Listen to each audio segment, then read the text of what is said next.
Riyas KM കൂടി കോഴിക്കോട് നിന്ന് നമ്മുടെ കൂടെ ചേരുന്നുണ്ട്.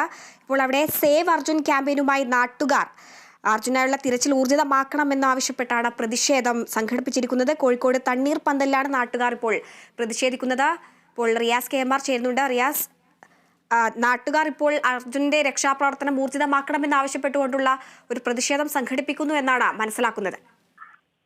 തീർച്ചയായും ഇവിടെ നാട്ടുകാരുടെ നേതൃത്വത്തിൽ വലിയ ഒരു പ്രതിഷേധമാണ് ഇപ്പോൾ രൂപപ്പെട്ടിട്ടുള്ളത്. സേവ് അർജുൻ ക്യാമ്പയിൻ എന്ന രീതിയിലാണ് കോഴിക്കോട് തണ്ണീർപന്തലിൽ നാട്ടുകാരുടെ ഒരു കൂട്ടായ്മ പെട്ടെന്ന് അവർ രൂപീകരിച്ച ഒരു കൂട്ടായ്മ. പ്രത്യേകിച്ച് അതിനൊരു സംഘടനാ രൂപമൊന്നുമില്ല, പക്ഷെ ഒരു വാട്സാപ്പിലൂടെ അവർ സന്ദേശം അറിയിക്കുകയും അങ്ങനെ എത്തിയ ആളുകളാണ് ഇപ്പോൾ കോഴിക്കോട് തണ്ണീർപന്തലിൽ അർജുനു വേണ്ടി അർജുൻ്റെ ജീവൻ എത്രയും പെട്ടെന്ന് രക്ഷിക്കണം, മണ്ണിൽ കിടക്കുന്നത് ഒരു മനുഷ്യജീവനാണ്, എത്രയും പെട്ടെന്ന് തന്നെ രക്ഷാപ്രവർത്തനം നടത്തണം തുടങ്ങിയ ആവശ്യങ്ങൾ ഉന്നയിച്ചുകൊണ്ട് അവർ ഇവിടെ പ്രതിഷേധിക്കുന്നത്.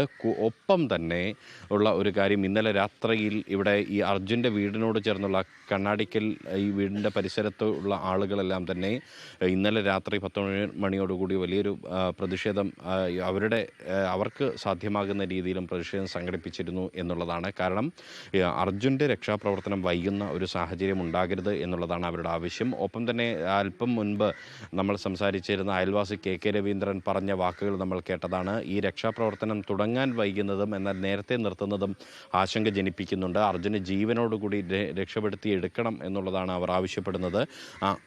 അങ്ങനെ തന്നെ അർജുൻ തിരിച്ചു വരും എന്നൊരു പ്രതീക്ഷയാണ് അവർ പങ്കുവയ്ക്കുന്നത്. എന്തായാലും മറ്റൊരു സുപ്രധാനമായ കാര്യം പങ്കുവയ്ക്കാനുള്ളത്, ഈ വിഷയത്തിൽ പ്രധാനമന്ത്രിയുടെ ഒരു ഇടപെടൽ ഉണ്ടായി എന്നുള്ളത് തന്നെയാണ്. കാരണം ഇന്നലെ കർണാടക മുഖ്യമന്ത്രി ഈ സൈന്യത്തെ ഇറക്കണമെന്നാവശ്യപ്പെട്ട് പ്രധാനമന്ത്രിക്ക് ഉൾപ്പെടെ കത്തയച്ചിരുന്നു. ഈ അർജുൻ്റെ കുടുംബം പ്രധാനമന്ത്രിക്ക് സന്ദേശം അയച്ചിരുന്നു. ഇതെല്ലാം പരിഗണിച്ചുകൊണ്ടാണ് പ്രധാനമന്ത്രിയുടെ ഓഫീസ് അടക്കം ഈ വിഷയത്തിൽ ഇടപെട്ടത്. ഒപ്പം തന്നെ കേന്ദ്രമന്ത്രി സുരേഷ് ഗോപി അടക്കമുള്ള ആളുകൾ ഈ വിഷയത്തിൽ ഇടപെട്ടു. കർണാടക മുഖ്യമന്ത്രി, ഉപമുഖ്യമന്ത്രി അടക്കമുള്ളവരും ഇടപെട്ടു.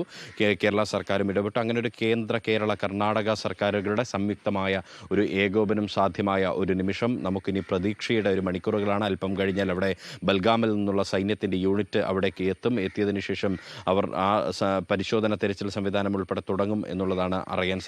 അന്ന് സൈന്യം എത്ര മണിക്ക് എത്തും എന്നുള്ളതിൻ്റെ ഒരു ആശങ്കയാണ് തുടക്കത്തിൽ ഈ തെരച്ചിൽ വൈകാൻ കാരണമെന്നുള്ളൊരു വിവരമാണ് ഈ കോഴിക്കോടേക്ക് എത്തുന്നത്. എന്തായാലും കോഴിക്കോടുള്ള അർജുൻ്റെ കുടുംബം പ്രതീക്ഷയോടെ, പ്രത്യാശയോടെ, പ്രാർത്ഥനയോടെ കാത്തിരിക്കുകയാണ്. പ്രിയപ്പെട്ട അർജുൻ ജീവനോടുകൂടി തിരിച്ചു വരാൻ, ആ പുതഞ്ഞു കിടക്കുന്ന മണ്ണിനടിയിൽ നിന്നും അർജുൻ ഉയരോടുകൂടി ഉയർത്തെഴുന്നേറ്റ് വരട്ടെ എന്നുള്ള ഒരു പ്രതീക്ഷയിൽ ഈ കുടുംബം, ഈ നാട്ടുകാർ, ഈ മനുഷ്യർ, നമ്മൾ കേരളീയർ കാത്തിരിക്കുകയാണ്.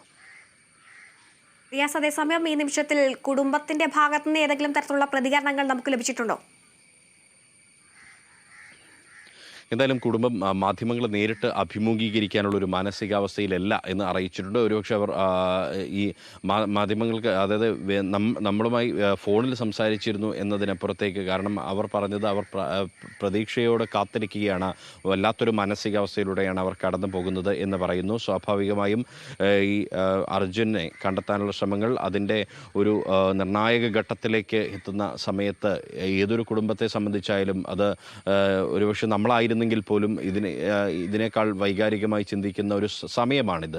ആ ഒരു അവസ്ഥയിൽ എങ്ങനെ പ്രതികരിക്കണമെന്നറിയാത്ത ഒരു മാനസികാവസ്ഥ എല്ലാവർക്കും ഉണ്ടാകും എന്നുള്ളതാണ്. സ്വാഭാവികമായും നമ്മൾ പോലും ആഗ്രഹിക്കുന്നു ജീവനോടുകൂടി തിരിച്ചു വരുന്ന ഒരു നിമിഷത്തിന് വേണ്ടി നമ്മൾ തന്നെ കാത്തിരിക്കുന്ന ഒരു നിമിഷം. അപ്പോൾ പിന്നെ ഈ കുടുംബത്തിൻ്റെ അവസ്ഥ നമുക്ക് പറയാതിരിക്കാൻ അവരെ സംബന്ധിച്ച് അവർ വലിയൊരു പ്രതീക്ഷയോടെ, പ്രാർത്ഥനയോടെ കഴിയുന്ന നിമിഷമാണ്. ഈ സൈന്യം വന്നു കഴിഞ്ഞാൽ ഒരുപക്ഷെ പ്രതികരണം ഉണ്ടായേക്കുമെന്നുള്ള സൂചനകളാണ് കുടുംബവുമായി ബന്ധപ്പെട്ട വൃത്തങ്ങൾ നൽകുന്നത്. അങ്ങനെയെങ്കിൽ കുടുംബം ഒരുമിച്ച് മാധ്യമങ്ങളെ കാണും എന്നാണ് അറിയിക്കുന്നത്. പക്ഷേ അവിടെ സൈന്യം എത്തണം. അത് 11 മണിയോടുകൂടിയാണ്.